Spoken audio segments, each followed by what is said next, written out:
Good day, everyone. This is the second group of Vet Physio 4 and 3 Reproductive Physiology and Endocrinology of 4DVMA. Topic for today is the male reproductive system histology. A visual presentation of the histological view of male reproductive organs. The male reproductive system consists of the testes, conducting tubules and ducts, which are the epididymis, vas deferens, ejaculatory ducts, the accessory sex glands, which includes seminal vesicles, prostate and bulbourethral glands, and the penis. These organs work together to produce male gametes, or the sperm and the other components of semen. Studying the histology of the male reproductive system in animals is essential for understanding the structural and functional basis of male fertility. Histological analysis reveals the intricate organization of tissues like the seminiferous tubules, interstitial cells, and epididymal ducts, allowing for the identification of normal versus pathological states. The first organ is the testes. These primary organs have the dual function of producing sperm cells and also the male hormone, testosterone. The image here is a mouse testis slide using low-power objective, 4 or 10x. The visceral tunica vaginalis can be seen in this section, a serous membrane derived from the peritoneum during fetal development. At low magnification, the testis appears as a dense, lobulated structure filled with tightly packed seminiferous tubules. These tubules are seen as small, closely arranged circular or oval profiles. The walls of these tubules are thick, and their lumens may appear less prominent or entirely obscured, depending on the stage of spermatogenesis. The interstitial space, situated between the tubules, contains scattered Leydig cells, which may appear as small clusters. The overall impression is of a densely cellular organ with little open space. In contrast, the epididymis appears as a series of larger, coiled tubular structures with distinct open lumens. These lumens are prominent and are surrounded by thinner walls lined by pseudostratified columnar epithelium with stereocilia. The tubular arrangement gives the epididymis a less compact appearance compared to the testis. Surrounding the ducts, smooth muscle layers may be visible, especially in more developed sections like the cauda epididymis. Next, we have a testis slide using a medium power objective. This is the high magnification of the testis. Under a medium power objective, 10x or 40x magnification, we can observe the histological structure of the animal testis, reveals more detailed features of its various components, including the visceral tunica vaginalis, seminiferous tubules, and interstitial Leydig cells. Each of these elements contributes to the testis's role in spermatogenesis and hormone production, and their arrangement and morphology can be clearly visualized. The visceral tunica vaginalis is the outermost covering of the testis. Under medium magnification, it appears as a thin, membranous layer composed of simple squamous or low cuboidal epithelium overlying a connective tissue base. This serous membrane facilitates the movement of the testis within the scrotum, reducing friction. The seminiferous tubules, the functional units of the testis, dominate the histological landscape. They appear as rounded to oval profiles, each enclosed by a basement membrane.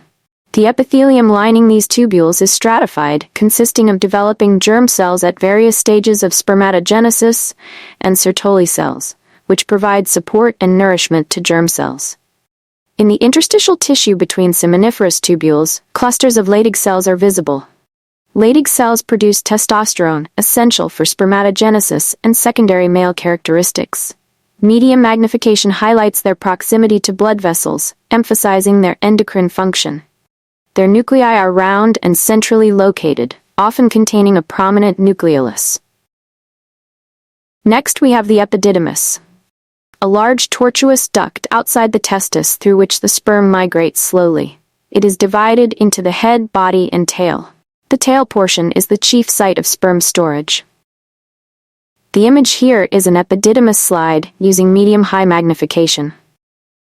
The epithelium of the epididymis is generally classified as pseudostratified columnar, but may also be columnar in appearance, as we can see in the image. The main cell type in the epithelium are the principal cells, which are the main absorptive and secretory cells. The principal cells are covered with tiny structures known as stereocilia. Next we have an image of an epididymis slide under high magnification 40x objective. The principal cells, basal cells, stereocilia, and the epithelium can be observed.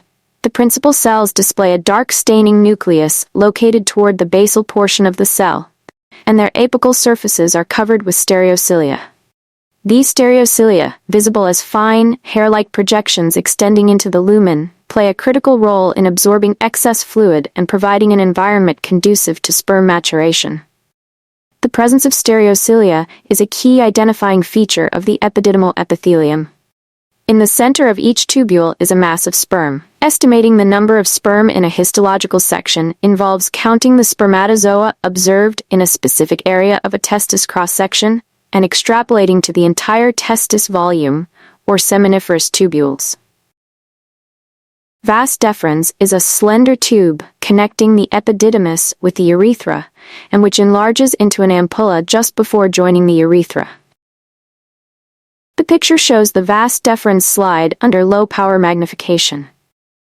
The vas deferens can be identified by its thick muscular wall and small lumen, distinguishing it from the more coiled epididymis and the tubular structure of the testis.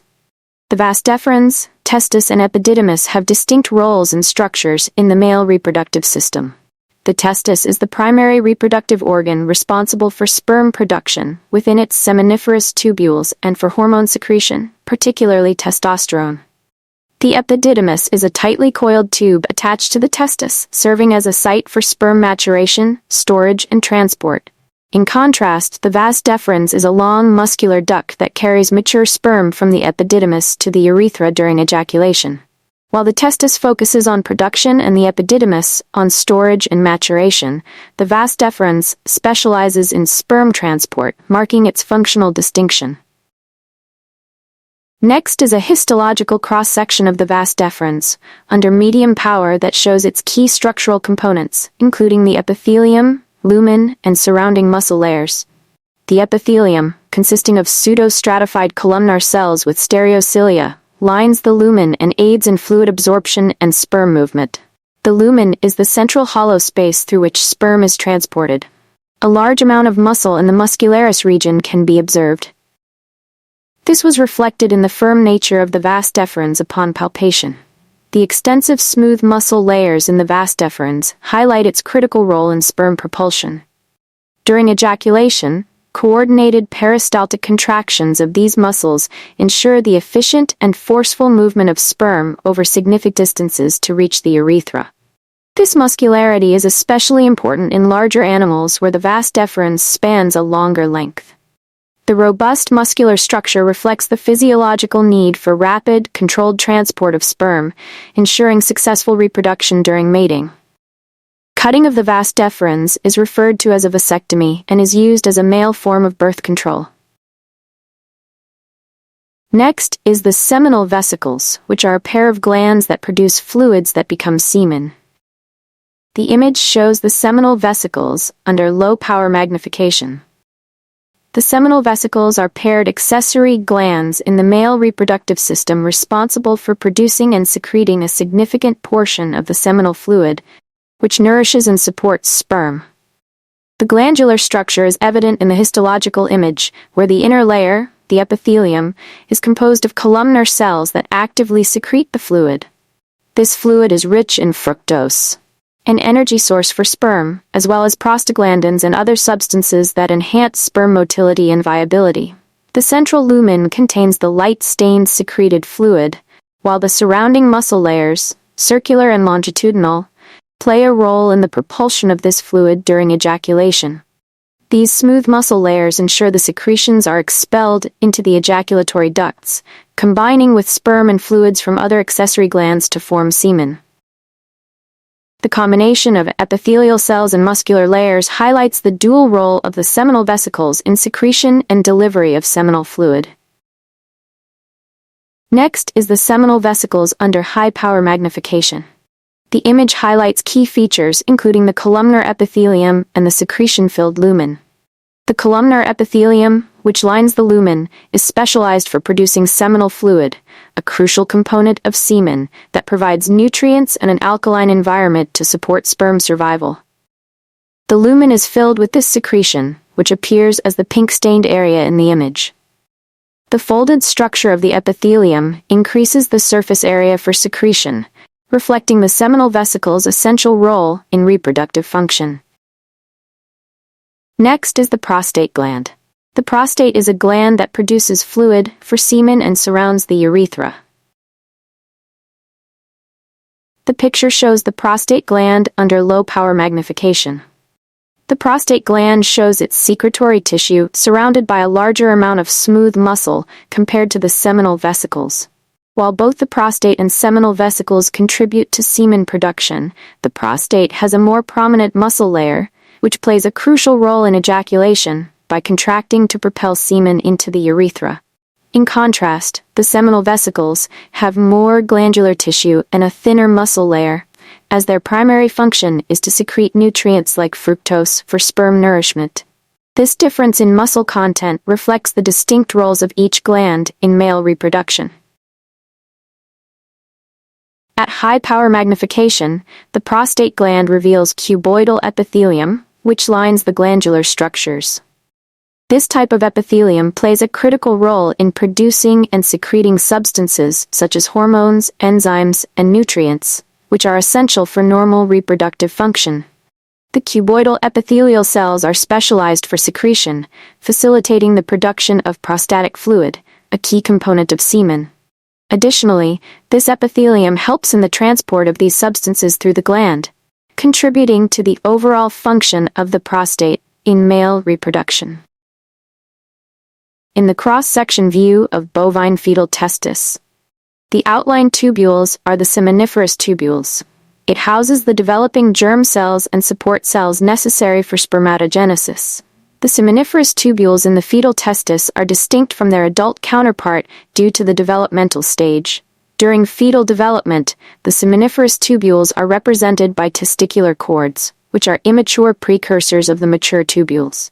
In the fetal testis, the seminiferous tubules are represented by testicular cords, which house primordial germ cells and Sertoli cells necessary for the foundation of future spermatogenesis. These structures prepare for postnatal and pubertal transformations into functional seminiferous tubules that produce sperm. The surrounding interstitial tissue, including Leydig cells, complements this by creating a hormonal environment conducive to male reproductive development. In the cross-section view of a normal dog testis, the seminiferous tubule is clearly visible and contains multiple cell types. The seminiferous tubules are the primary site of spermatogenesis, and they are clearly visible under a microscope. They are composed of a well-organized structure housing multiple cell types, each with a distinct role in sperm production and testicular function. The normal dog testis are highly structured and contain multiple cell types, including spermatogenic cells at various stages of development and Sertoli cells for support. The surrounding interstitial tissue contains Leydig cells and connective tissue, all contributing to the hormonal and structural framework required for continuous sperm production. In the cross-section view of an abnormal dog testis, the seminiferous tubules look very different than that seen in the normal dog. In an abnormal dog testis, the seminiferous tubules exhibit significant alterations in their structure and cellular composition compared to the normal testis.